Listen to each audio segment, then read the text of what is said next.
It's car con carne. Let's eat in the car. It's car con carne. And now here's the star of our show, James Van Alstyne.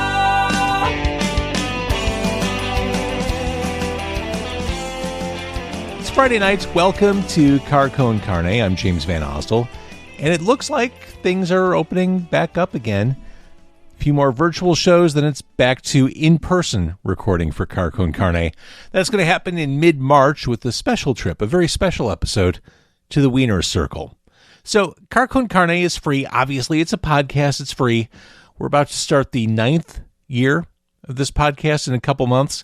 If you would like to support the show, my favorite way is to become a sponsor. I like finding partners who are in this together with me. So if you have a business, small, medium, or large, let's talk. Or you can simply buy a shirt from the navigation of carconcarne.com or throw some stars up on one of the Facebook videos. Or don't. Honestly, I'm just glad to know you're here with me. Like I said, going on 9 years. This is episode 708. And this episode is being recorded on Friday, February 25th. If you're listening or if you're watching before tomorrow night, the 26th, my guest for tonight will be performing at the Hideout. She is singer, songwriter, multi-instrumentalist Teri Bracken. The band's equal parts Americana and pop. I love them. They're Brontë Fall. Teri Bracken is here. Hello. And it's so funny too that you said there's no such thing as long answers, because I feel like I tend to talk a lot. Which is good. You're on a podcast. You'll be right at home. So Brontë Fall, full band performance. We're recording this on Friday the 25th. Tomorrow, the 26th, the Saturday night at the Hideout. It is the full band. Colin Peterick also on the bill.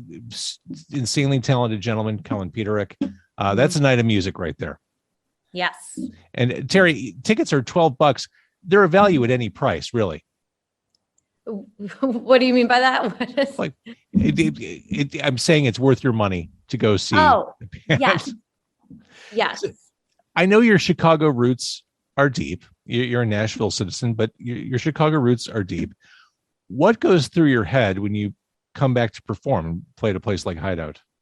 Well, it's so special right now because, especially special because, we just had a 2-year shutdown of live music. And I know that the Hideout was closed for a really long time, but also because I worked at the Hideout and I was the door girl and I worked so many shows there. And I always wanted a Saturday night slot at the Hideout. And actually when I was working there, I was working for the booker and he gave me my first Brontë Fall gig.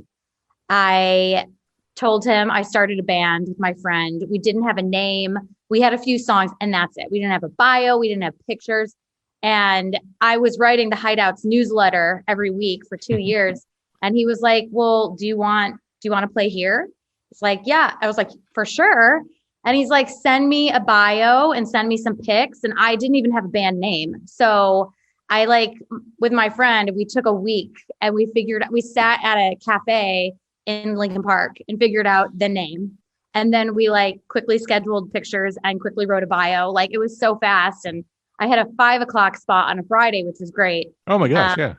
And this is just going to be, and I just love the Hideout community. I love the Chicago music scene, and to have a Saturday night slot at the Hideout is just, I'm so excited. It's going to be awesome. Now, I don't want people who are listening or watching after the fact to feel excluded.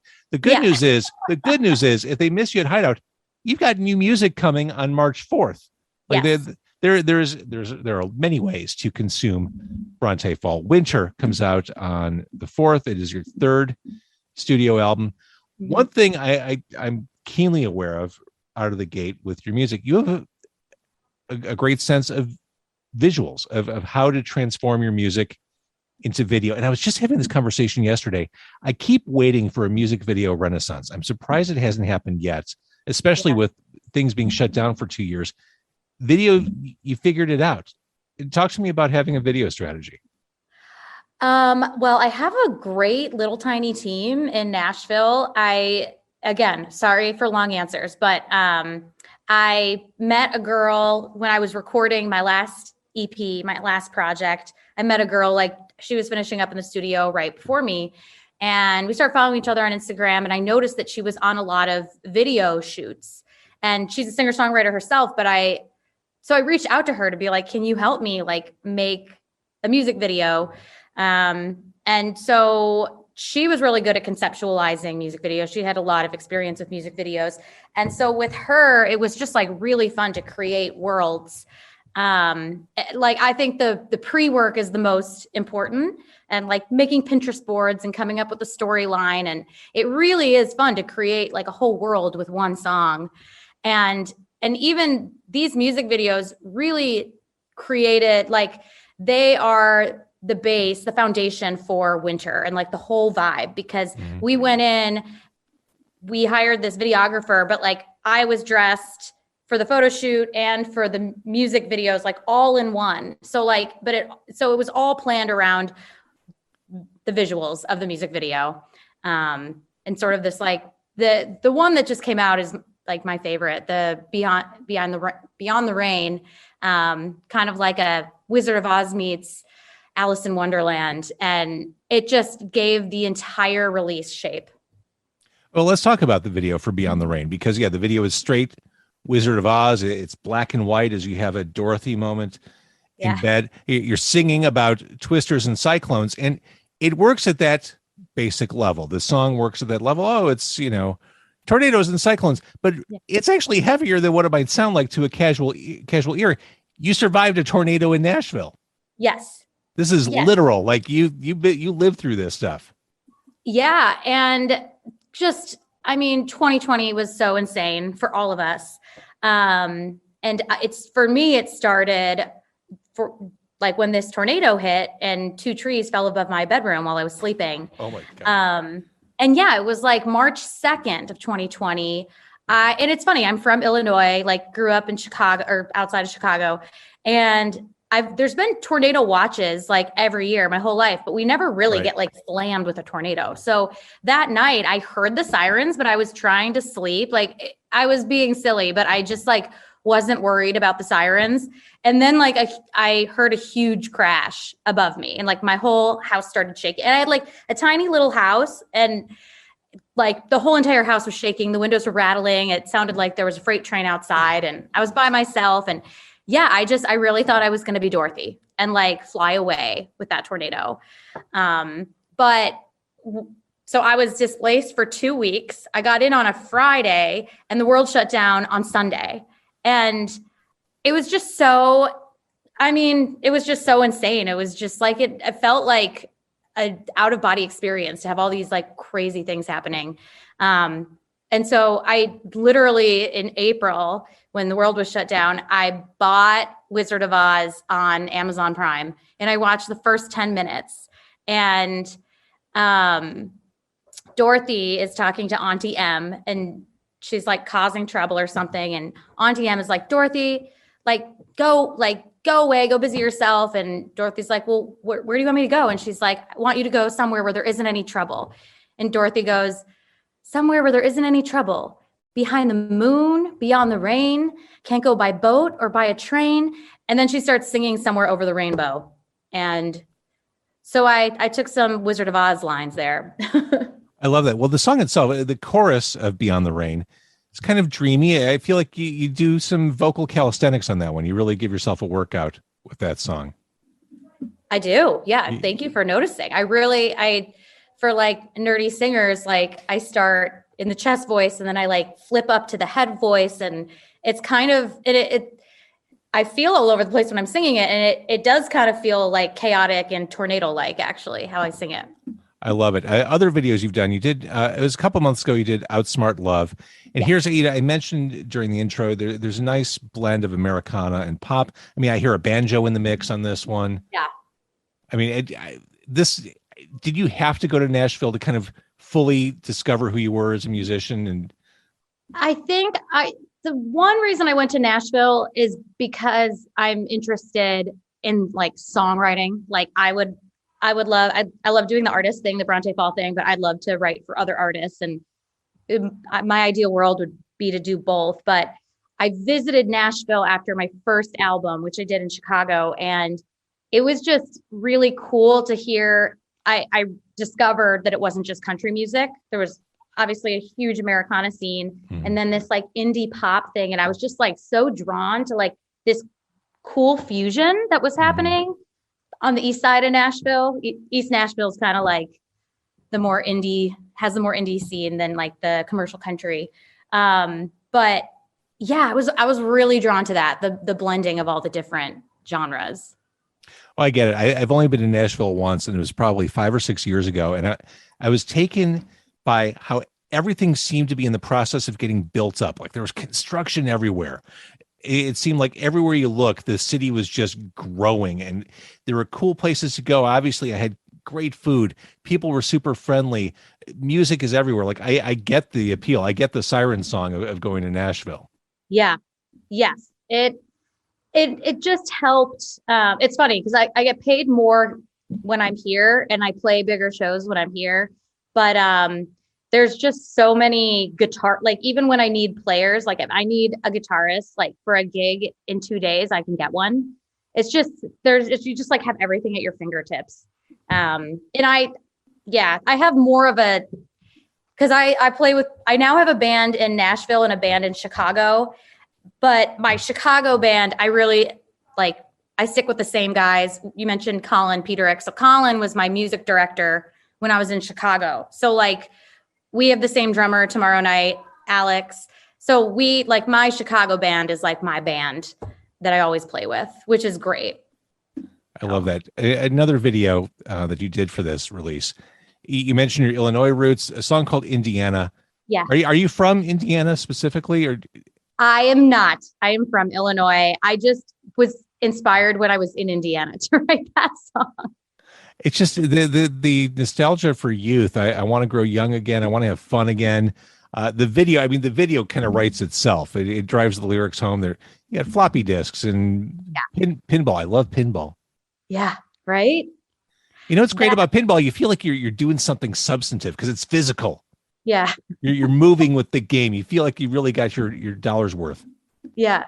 Yeah. No, totally. And that where we filmed that, it's actually a Chicago, it's like a vintage, what are they called? Arcade? Like a barcade. Yeah. Yeah. A barcade. It's called HQ headquarters. And there's one in Chicago, and they had just opened it in Nashville. So we filmed there. So would you trade it all to go back in time and live your younger life again? I mean, sometimes that song is funny because it's funny because I wasn't I was a kid in the 90s. And so it was really fun to make that video. Sorry, I don't even know if I'm going to answer your question in a second, but that video was really fun to make because I worked with the same girl, Kelsey Kopecki, and we wanted to dress 90s, but we didn't want to dress like 10-year-old 90s. We wanted to dress like Nirvana 90s. So that was pretty fun. But the sentiment in that song was, I feel like when you're little, you just want to grow up. You think it would be so cool to be grown up. And then suddenly I'm a grown up. I'm like, oh my God, I'm in my 30s. How did that happen? I'm an adult now. And it just adulthood in 2020 specifically was just really tough. The pandemic, my career shutting down, went through a breakup. My dad is battling cancer. It was just so many things. And it was just, I think in 2020, I was really dying for the 90s and childhood because it just was easier. Right. You didn't have to take care of everything. Yes. Uncomfortable stuff was handled for you. I get that. Totally. So, but yeah, the chorus, love is too hard, life is too short, people change, leave me in the dust in Indiana. I was just thinking of, being in a relationship is too hard. My dad being sick, just so many things going on that makes adulthood hard. So again, if you're watching the video and you're just checking in, Brontë Fall at the Hideout on the 26th, along with Colin Peterick. The new release from Brontë Fall comes out on March 4th. That is called Winter. And we don't have videos for these songs yet, but I want to talk about them. Burning Out, The idea of the Hollywood romance fizzling out. Shooting stars aren't meant to last forever. They melt away to ash and cinder. Is that specific to the relationship you just talked about? Yes. It is. Yeah. And I wrote that with one of my friends, and the Hollywood thing just kind of happened because I did love the idea of like a shooting star, like where it's like so good. And then it like eventually like they die, like shooting stars actually die. But one of us came up with this line, then all this, you used to take me higher than all the stars in Hollywood. And then we're just like, we just ran with the Hollywood thing. I love it. Now, I feel like you figured a few things out along the way. Every damn time is this self-actualized moment on the release. Yeah. Don't make me lose myself for you. I'm going to choose myself over you every time. Yes. And I think that song, I feel like, I hope everyone can relate to that. Like that was July of 2020. I wrote that 4th of July weekend at my grandpa's house. And I wrote down everything I wanted out of my relationship that I wasn't getting.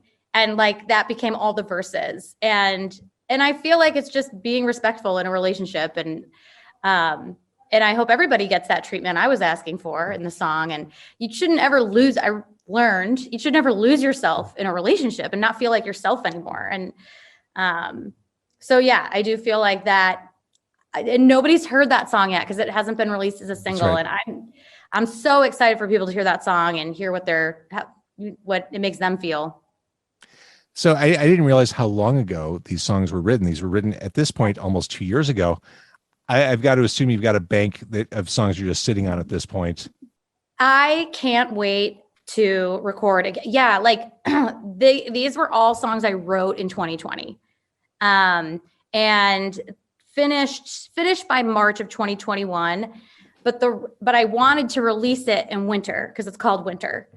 So I took the summer to make all the music videos, and then started releasing in the fall. Mm-hmm. And I took a break over Christmas because I just wanted to not. It's Christmas time, but yeah, it's like what was tricky about this release is like you can't release an album called Winter in the summer or right. It has to be released in winter. So yeah, the clock's ticking. Yeah, let's get that out. So I just had to like make sure like the singles came out in the fall, but like Winter was going to drop in the winter. It's like, yeah. So okay, that comes out. Winter comes out on the 4th. We can see you in person, full band at the Hideout on the 26th. All the stuff you've been through, all the stuff we've collectively been through in the rear view. Blue skies ahead for you. Totally. And the whole reason I wanted to call it Winter was Brontë Fall is a poem by Emily Brontë about embracing the darker seasons of our lives and finding the beauty and finding the silver linings. And that's what I wanted to do with 2020. I wanted to find the beauty and the silver linings and make art. And that's what, for me, art is for, is, writing through your pain, making art out of difficult times. So